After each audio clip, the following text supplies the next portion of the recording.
सुमन्त्रमूलप्रभावां सुमङ्गल्यां सुखप्रदां सर्वमाङ्गलमाङ्गल्ये सुलक्षणां नमाम्यहम्।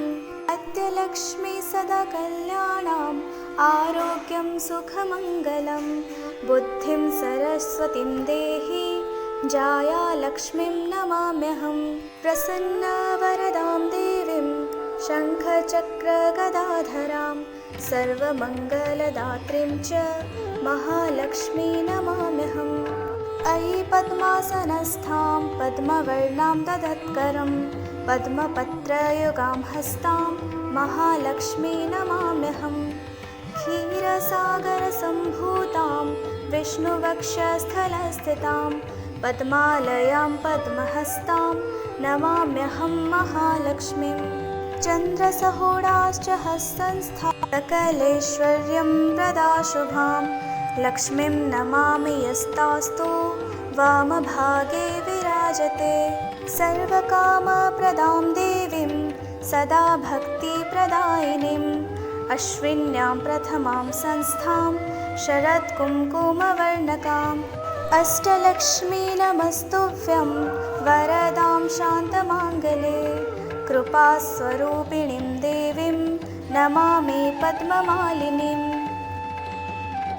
श्रीमहालक्ष्म्यै नमः। श्रीधनलक्ष्मी स्तोत्रम्। धनदा उवाच देवी देवमुपागम्य नीलकण्ठं मम प्रियं कृपया पार्वती प्राह शङ्करं करुणाकरं। देव्युवाच ब्रूहि वल्लभसाधूनां दरिद्राणां कुटुम्बिनां दरिद्रदलनोपाय मञ्जसैव धनप्रदं। शिव उवाच पूजयन् पार्वती वाक्यमिदमाह महेश्वर उचितं जगदम्बासि तव भूतानुकम्पया। ससीतं सानुजं रामं साञ्जनेयं सहानुगं प्रणम्य परमानन्दं वक्ष्येऽहं स्तोत्रमुत्तमं। धनदं श्रद्धानां सद्यः सुलभकारकं योगक्षेमकरं सत्यं सत्यमेव वचो मम। पठन्तः पाठयन्तोऽपि ब्रह्मणैरास्तिकोत्तमैः धनलाभो भवेदाशो नाशमेति दरिद्रता। भूभवांश भवां भूत्यै भक्तिकल्पलतां शुभां प्रार्थयत्तां यथा कामं कामधेनुस्वरूपिणीं। धनदे देवी दानशीले दयाकरे त्वं प्रसीद महेशानि यदर्थं प्रार्थयाम्यहम्। धरामरप्रिये पुण्ये धन्ये धनदपूजिते सुधनं धार्मिके देहि यजमानाय सत्वरं। रम्ये रुद्रप्रिये रूपे रामरूपे रतिप्रिये शिखि सखमनोमूर्ते प्रसीद प्रणते मयि। आरक्तचरणाम्भोजे सिद्धि सर्वार्थदायिके दिव्याम्बरधरे दिव्ये दिव्यमाल्यानुशोभिते समस्तगुणसम्पन्ने सर्वलक्षणलक्षिते। शरच्चन्द्रमुखे नीले नीलनीरजलोचने चञ्चरीकचमूचारु श्रीहारकुटिलालके मत्ते भगवती मातः कलकण्ठरवामृते।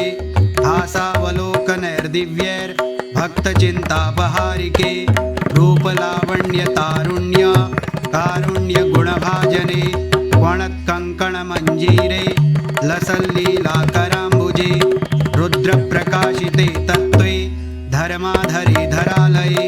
प्रयच्छ यजमानाय धनं धर्मेकसाधनं मातस्त्वं मे विलम्बेन दिशस्व जगदम्बिके। कृपया करुरागारे प्रार्थितं कुरु मे शुभे वसुधे वसुधारूपे वसुवासववन्दिते।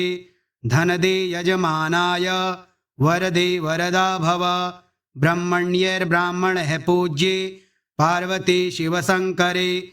स्तोत्रं दरिद्रता व्याधि शमनं सुधनप्रदं श्रीकरे शङ्करे श्रीदे प्रसीद मयि किङ्करे।